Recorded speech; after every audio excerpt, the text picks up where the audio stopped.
Good morning, YouTube. Welcome to another episode of Life with Brian. Hope everyone's having a wonderful day out there. I'm with my 1996 Nissan 300ZX. And I'm going to do 5 things. In today's 5 things, we are going to go over 5 things I aggressively tolerate about this JDM icon, often overlooked and overshadowed by some of its brethren, including the NSX Supra, RX-7, to name a few. But it is a definite icon and legend in its own right. And there's a very loyal following, loyal fan base of this car. And I've had it for about two and a half years. And it's been a pretty enjoyable ownership experience thus far. But let's go ahead and hop on in and see what we decide to put on the list. So the first thing that I aggressively tolerate about the 300ZX, guys, is you guys who follow the channel know I'm a very big fan of quad exhausts. And considering, this is the NA version, which I think has like 240 horsepower, I believe. It's definitely sub 250, but they still give you the quad exhaust look. I really appreciate that. I think it makes the car look pretty sporty, pretty aggressive, pretty Gran Turismo-ish, if you will. But I've always been partial to the quad exhaust tips. Of course, very M3. I had an M3 a long time ago. That was my favorite aspect about the car. But yeah, I really love the quad exhaust tips, really on any car. But on this car, I think it really kind of adds a certain extra oomph to the overall vibe. The second thing that I really enjoy about this car, or aggressively tolerate, guys, are of course these signature headlights, which Lamborghini stole and put on their supercar. But I believe also, I want to say Bugatti also used these same headlights on the EB1, I believe, or EB something. I forgot exactly what the model number is, but I like them. They're not like earth shattering or they're definitely not the most beautiful headlights ever, but I think they fit the curvature and the lines of the car very well. And of course, these headlights are iconic, and when you have a supercar brand like Bugatti or Lamborghini stealing the same head, or basically using the exact same headlights, you probably have something good. So yeah, that's the second thing I aggressively tolerate about this car. Now going into the car, guys, the third thing I aggressively tolerate about my 300ZX is the way the cockpit is set up, the dash, specifically the controls. It's basically at fingertip, finger length, finger distance, whatever. Very similar to the S2K, kind of similar to the NSX as well. But I think this even takes it to kind of a whole new degree where, your temperature, your climate control, windshield wipers, and then over here you got your cruise headlights. I mean, everything's just very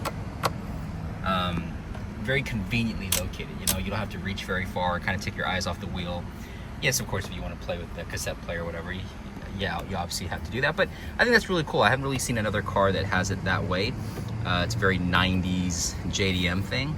And like I said, my NSX is kind of has that as well. Supra, obviously the cockpit is tilted towards the driver, but again, not to this extent where it's like this close to your fingertip. So I always thought that was really cool, and I really enjoy that about this car. The fourth thing I aggressively tolerate about my 300ZX, guys, is, surprisingly enough, these headrests. The seats are actually pretty darn comfortable as well. Good bolstering, good support, good back support.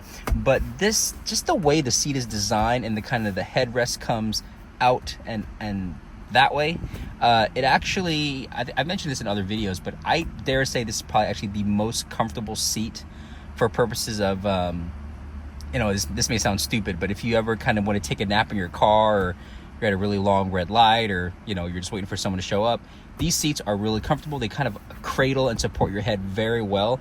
And it's kind of just, some car seats, in fact, most car seats I find, guys, it's just at rest, I should say, like when you're driving, it's fine. But when you put your head back, either it's this is either too far up, too far down, too stiff, too soft, whatever the situation is.